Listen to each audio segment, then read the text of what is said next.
রাব্বুল আলামিন বলছেন কাদ জাআকুম মিনাল্লাহি নূরুন ওয়া কিতাবুম মুবিন, বলি সুবহানাল্লাহ। আল্লাহ বলছেন তোমাদের কাছে আল্লাহর পক্ষ থেকে আলো এসেছে এবং সুস্পষ্ট কিতাব এসেছে, বলি সুবহানাল্লাহ। নূর এসেছে এবং কিতাব এসেছে। আল্লাহ বলছেন তোমাদের কাছে দুইটা জিনিস এসেছে। কয়টা জিনিস? কাদ জাআকুম মিনাল্লাহি, মিনাল্লাহি, মিনাল্লাহি, আল্লাহর কাছ থেকে এসেছে। কার কাছ থেকে? আল্লাহর কাছ থেকে এসেছে। সুবহানাল্লাহ। এটা নবীর কাছ থেকে আসে নাই, কিংবা দুনিয়ার কোনো মানুষের কাছ থেকে এসেছে। কার কাছ থেকে? কি এসছে? নূরুন ওয়া কিতাবুন মুবিন, নূর এসেছে এবং সুস্পষ্ট কিতাব এসেছে। নূর এসেছে, সুস্পষ্ট কিতাব এসেছে। মুফাসসিরগণ এই ব্যাপারে খুব সহজভাবে মেনে নিয়েছেন। নূর মানে নূর, কিতাব মানে কিতাব, আল্লাহর কিতাব। দুইটাকে যেহেতু আল্লাহ আলাদা করে বলেছেন, এটাকে এক করার কোনো সুযোগ নাই। নূর আলাদা, কিতাব আলাদা। এই জন্য উলামায়ে কিরাম নির্দিষ্ট করলেন যে কিতাব বলতে তো কোরআনুল কারীমকে বোঝায়, নূর বলতে কাকে বুঝিয়েছেন? আল্লাহ রাব্বুল আলামিনের পক্ষ থেকে আমাদের কাছে যিনি এসেছেন তিনি নূর, বলি সুবহানাল্লাহ। কার কথা? আল্লাহর কথা। সূরা মায়েদার 15 নম্বর আয়াতে আল্লাহ এই কথা সুস্পষ্ট বলেছেন, কাদ জাআকুম মিনাল্লাহি নূরুন ওয়া কিতাবুন মুবিন। সকল মুফাসসিররা এই রায় গ্রহণ করেছেন যে নূর মানে নবীজি মুহাম্মদুর রাসূলুল্লাহ সাল্লাল্লাহু আলাইহি ওয়াসাল্লাম, কিতাব মানে কিতাবুল্লাহ, কোরআনুল কারীম, বলি সুবহানাল্লাহ। এই ব্যাপারেও মানুষের অনেকের সন্দেহ আছে না নাই? অনেকেই সন্দেহ করে, বিরোধিতা করে, নবীকে নূর মানতে চায় না, আছে না নাই? নবী যে নূর এটা অনেকেই মানতে চায় না। অথচ আল্লাহ বলছেন আল্লাহর পক্ষ থেকে তোমাদের কাছে দুইটা জিনিস এসেছে, একটা কিতাব আর একটা নূর। তো নূর কিতাবকে ধারণ করেছে, এটাই শুদ্ধ, এটাই সঠিক। কারণ আল্লাহ বলছেন লা রাআইতাহু জাবালিন লা রাআইতু ফি কিতাব, যদি আমি পাহাড়ের উপরে কিতাবকে নাজিল করতাম তাহলে পাহাড় কি হয়ে যেত? বিদীর্ণ হয়ে যেত, ধ্বংস হয়ে যেত। আমি সেই কোরআনকে পৃথিবীর কোনো জায়গার উপরে নাজিল করে নেই। মুসা নবীকে আমি তাওরাত দিয়েছি তুর পাহাড়ে। কোথায়? তুর পাহাড়ে তখ্ত আকারে লিখিত অবস্থায় যে প্লেটগুলো পাঠিয়েছি তিনি সেখান থেকে সেগুলো রিসিভ করেছেন। এভাবে অন্যান্য নবীদের কাছে আমি লিখিত আকারে সহিফাগুলো পাঠিয়েছি, সেগুলো তারা রিসিভ করেছেন। কিন্তু কোরআনকে আমি কোনো পাহাড়ের উপরে নাজিল করি নাই, কোরআনকে আমি কোনো জায়গায় রেখে দেই নাই। কোরআনকে আমি আমার পক্ষ থেকে প্রেরিত যে নূরুন নবী মুহাম্মদ সাল্লাল্লাহু আলাইহি সাল্লাম তার উপরে নাজিল করেছি, বলি সুবহানাল্লাহ। তিনি এটাকে রিসিভ করেছেন জিবরাইলের মাধ্যমে আল্লাহর পক্ষ থেকে। সেই গুপ্ত কিতাব লৌহে মাহফুজ থেকে দুনিয়ার জমিনে পর্যায়ক্রমে 23 বছরের মধ্যে আল্লাহ রাব্বুল আলামিন চূড়ান্তভাবে গোটা কোরআন রাসূলুল্লাহর কাছে নাজিল করেছেন, বলি সুবহানাল্লাহ। পাহাড়ের ধারণ ক্ষমতা নাই, কোরআনকে ধারণ করতে পারে পৃথিবীর কোনো মানুষের ক্ষমতা নাই কোরআনকে ধারণ করতে পারে। একমাত্র আল্লাহর পক্ষ থেকে যে নূর এসেছে, নূরকেই সামর্থ্য দিয়েছেন আল্লাহ কিতাবকে ধারণ করার, বলি সুবহানাল্লাহ। এখন অনেকেই বলছে আল কিতাবু নূর, কোরআনও নূর। অবশ্যই নূর। কোরআন থেকে নূরের মেসেজগুলো আমাদের কাছে আসে, কি বলেন ঠিক না? সেই কোরআন আমাদেরকে বলছে নূর নবী মুহাম্মদ সাল্লাল্লাহু আলাইহি ওয়াসাল্লাম। সেই কোরআন আমাকে বলছে যে নবীর উপরে যত বিধান আমি আরোপ করেছি এগুলো তোমাদের জন্য মেসেজ, এগুলো তোমাদের জন্য হেদায়েত। সেই হেদায়েতগুলো আমরা গ্রহণ করেছি। তাফসীর ইবনে আব্বাসের মধ্যে আব্দুল্লাহ ইবনে আব্বাস রাদিয়াল্লাহু তাআলা আনহু বলছেন, তিনি বলছেন কাদ জাআকুম রাসূলুনা মুহাম্মাদুন সাল্লাল্লাহু আলাইহি ওয়াসাল্লাম, নিশ্চয়ই আল্লাহর পক্ষ থেকে আমাদের কাছে রাসূল মুহাম্মদ সাল্লাল্লাহু আলাইহি ওয়াসাল্লাম তাশরীফ এনেছেন, বলি সুবহানাল্লাহ। আল্লাহ বলছেন কোরআন এসেছে তোমাদের কাছ থেকে, তোমাদের কাছে আল্লাহর তরফ থেকে নূর এসেছে। আব্দুল্লাহ ইবনে আব্বাস বলছেন আমাদের কাছে নবী মুহাম্মদ সাল্লাল্লাহু আলাইহি ওয়াসাল্লাম এসেছে, বলি সুবহানাল্লাহ। এটা তারা নূরের অর্থ করেছেন। ইমাম জালালউদ্দিন সুয়ুতি রাহমাতুল্লাহ আলাইহি তিনি বলছেন যে হুয়া নবী সাল্লাল্লাহু আলাইহি ওয়াসাল্লাম আর নূরুন হুয়া নবী সাল্লাল্লাহু আলাইহি ওয়াসাল্লাম। নূর মানে হচ্ছে নবী মুহাম্মদ সাল্লাল্লাহু আলাইহি ওয়াসাল্লাম। এভাবে তাফসীর রুহুল মাআনিতে এসেছে কাদ জাআকুম মিনাল্লাহি নূরুন আযীমুন ওয়া হুয়া নূরুল আনওয়ার ওয়ান নবিয়্যুল মুহতাজ সাল্লাল্লাহু আলাইহি ওয়াসাল্লাম। রাসূল আরবি মুহাম্মদ মুস্তাফা সাল্লাল্লাহু আলাইহি ওয়াসাল্লাম তিনি হচ্ছেন নূর, বলি সুবহানাল্লাহ।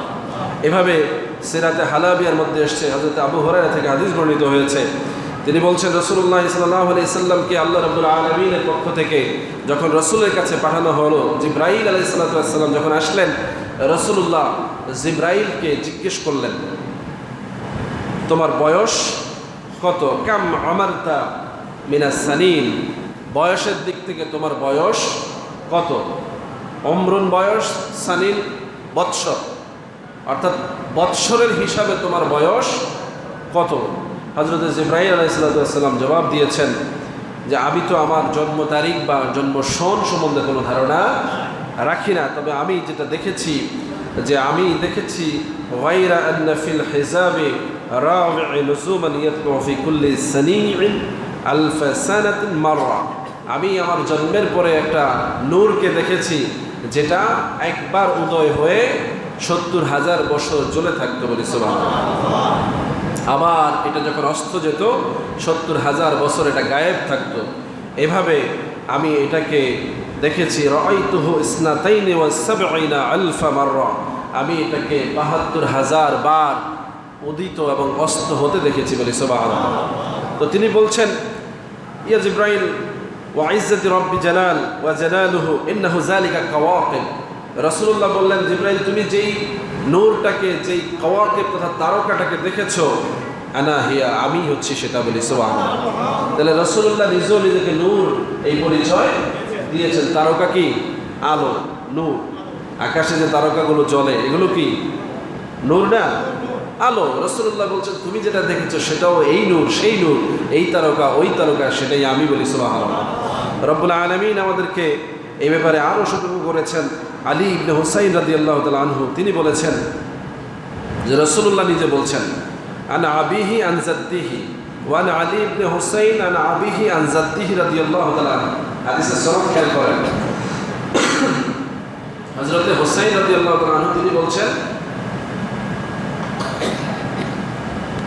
আন আবিহি আমি আমার বাবা থেকে শুনেছি, অর্থাৎ আলী রাদিয়াল্লাহু তাআলা আনহু থেকে শুনেছি, এবং আন জাদ্দিহি এবং আমি আমার নানা থেকে শুনেছি। সুবহানাল্লাহ বলবেন না? জাদ্দিহি রাদিয়াল্লাহু আনহু, এভাবে তিনি নিজের সনদ প্রকাশ করেছেন।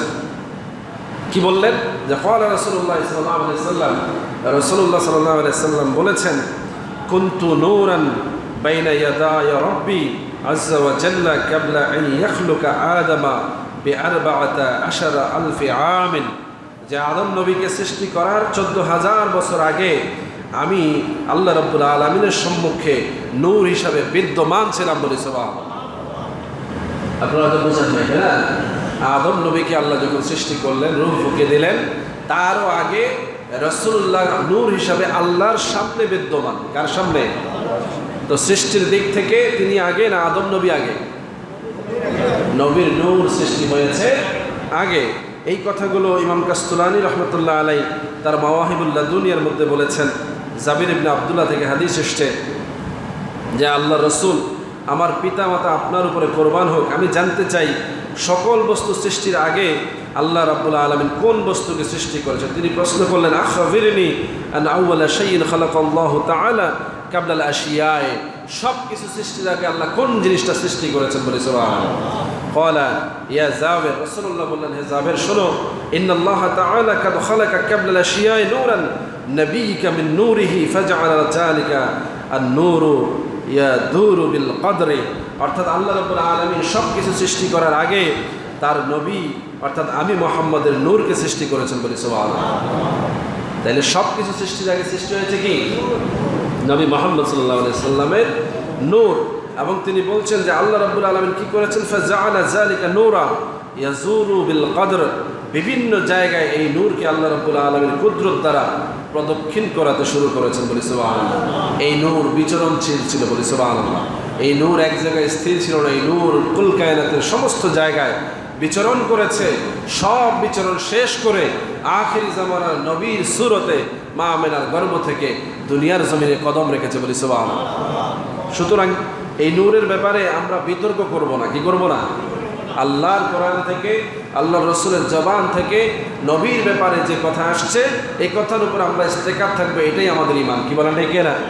তিনি নূর হলে কি হবে, তিনি মাটি হলে কি হবে, তিনি আমাদের মতো হলে কি হবে, এই কথাগুলো নিয়ে দ্বন্দ্ব করা ঈমানের দিক থেকে নোকসান। বরং এই বিষয়গুলোকে মর্যাদার স্তরে রেখে দেওয়াই ঈমান। রসুলের শান বাড়ে এমন কথা বলাটাই ঈমানদারি, রসুলের শান কমে এমন কথা বলাটাই বেঈমানি। কারণ আল্লাহ রাব্বুল আলামিন নিজে বলেছেন, যারা আমার নবীকে অসম্মান করে, কষ্ট দেয়, তারা যেন আমাকে কষ্ট দেয়। যেখানে নবীর ব্যাপারে আল্লাহ বলছেন উচ্চ উচ্চ মর্যাদার কথা, ওয়া রাফা'না লাকা যিকরাক, আর কি বড় কথা বলা দরকার। আল্লাহ নিজেই বলছেন আমার হাবিবের স্মরণ জিকিরটাকে আমি সবচেয়ে উঁচু করে দিয়েছি, মর্যাদাবান করে দিয়েছি। তাহলে রসুলের ব্যাপারে যখনই আমরা যা কিছু বলবো উচ্চ মর্যাদা নিয়ে বলবো, বলি সুবহানাল্লাহ। এজন্য সাহাবায়ে আজমাইন সবসময় রসুলের মর্যাদার ব্যাপারে বেশি সচেতন ছিলেন, কি বলেন ঠিক না? রাসূলুল্লাহ সাল্লাল্লাহু আলাইহি ওয়াসাল্লামের মর্যাদাটাকে বুলন্দ করবার জন্য আল্লাহ রাব্বুল আলামিন জমিনের মধ্যে পর্যায়ক্রমে লক্ষ লক্ষ নবীদেরকে পাঠালেন, তারাও সব রসুলের মর্যাদার ঘোষণা দিয়েছেন। আল্লাহ রাব্বুল আলামিন কোরআন নাজিল করার আগে অনেকগুলো সহিফা, বিশেষ করে 103 খানা বিশুদ্ধ কিতাব পাঠিয়েছেন। ওই কিতাবগুলো তো এই নবীর প্রশংসার ঘোষণা শুনিয়েছেন, বলি সুবহানাল্লাহ।